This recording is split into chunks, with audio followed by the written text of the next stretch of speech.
दोस्तों, कसक study centre आप सभी मित्रों का हार्दिक अभिनंदन करता है।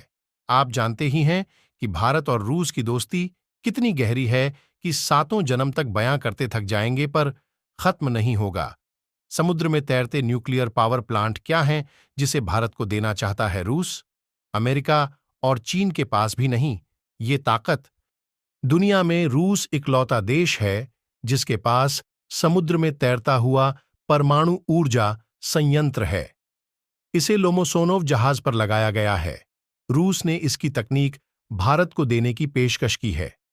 आइए जानते हैं कि समुद्र में तैरते हुए न्यूक्लियर पावर प्लांट क्या हैं और भारत के लिए क्यों खास हैं।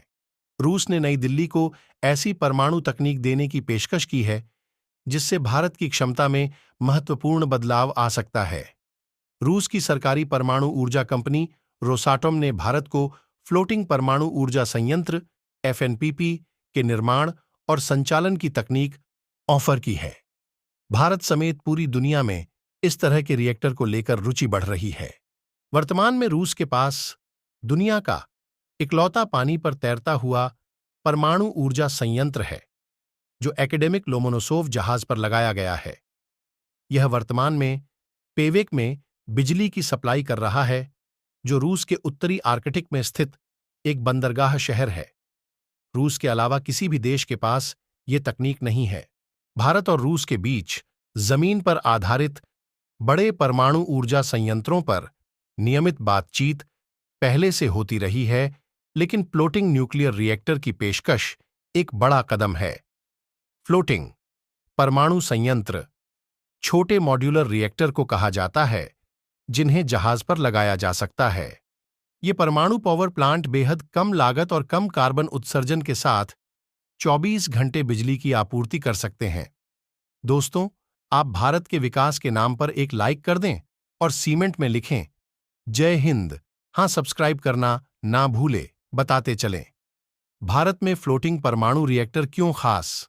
हम अपनी ऊर्जा जरूरतों के लिए अभी तक मोटे तौर पर कोयले से आधारित संयंत्रों या फिर हाइड्रो पावर का इस्तेमाल कर रहे हैं। भारत समेत कुछ देशों ने परमाणु ऊर्जा संयंत्र भी लगाए हैं, लेकिन अभी भी समुद्र के करीब या दूर स्थित द्वीपों पर ऊर्जा की जरूरत के लिए जीवाश्म ईंधन वाले जनरेटर का इस्तेमाल किया जाता है। भारत के सबसे दक्षिणी हिस्सा अंडमान और निकोबार द्वीप समूह के द्वीपों की ऊर्जा जरूरतों के लिए आज भी जनरेटर का इस्तेमाल किया जाता है। ध्यान रहे कि अंडमान में भारतीय सेना की इकलौती त्रिस्तरीय कमांड है। उसे भी बिजली के लिए इन जनरेटरों का सहारा लेना पड़ता है। दुनिया में जैसे जैसे ऊर्जा प्रणालियों में कार्बन उत्सर्जन को कम करने के प्रयास बढ़ रहे हैं, इसका जवाब फ्लोटिंग न्यूक्लियर पावर प्लांट दे सकते हैं। दूर दराज के तटीय इलाकों में स्वच्छ बिजली के साथ ही अपतटीय तेल, गैस या खनन गतिविधियों के साथ ही शिपयार्ड में बिजली की लागत में कमी लाने के लिए फ्लोटिंग बार्ज या प्लेटफॉर्म पर छोटे मॉड्यूलर रिएक्टर स्थापित करने में रुचि बढ़ रही है। ये तैरते हुए न्यूक्लियर पावर प्लांट न सिर्फ सस्ती और ज्यादा बिजली दे सकते हैं, बल्कि जलवायु परिवर्तन के खिलाफ लड़ाई और नेट जीरो उत्सर्जन में भी भूमिका निभा सकते हैं। नौसेना के जहाजों और आइस ब्रेकर में परमाणु ऊर्जा का इस्तेमाल लगभग 60 साल से किया जा रहा है, लेकिन फ्लोटिंग न्यूक्लियर पावर प्लांट अलग है क्योंकि तैरते हुए परमाणु ऊर्जा संयंत्र हीटिंग, हाइड्रोजन उत्पादन समेत कई कामों के लिए कम कार्बन बिजली पैदा करेंगे। फ्लोटिंग परमाणु संयंत्र को किसी कारखाने में बनाया जा सकता है, शिपयार्ड के पास लगाया जा सकता है या किसी साइट पर भेजा जा सकता है। ये सभी निर्माण को गति देने और लागत को कम रखने में मदद कर सकते हैं। भारत के अंडमान और लक्षद्वीप जैसे सुदूर और रणनीतिक महत्व वाले द्वीपों पर बिजली पहुंचाने के लिए यह बहुत महत्वपूर्ण साबित हो सकता है।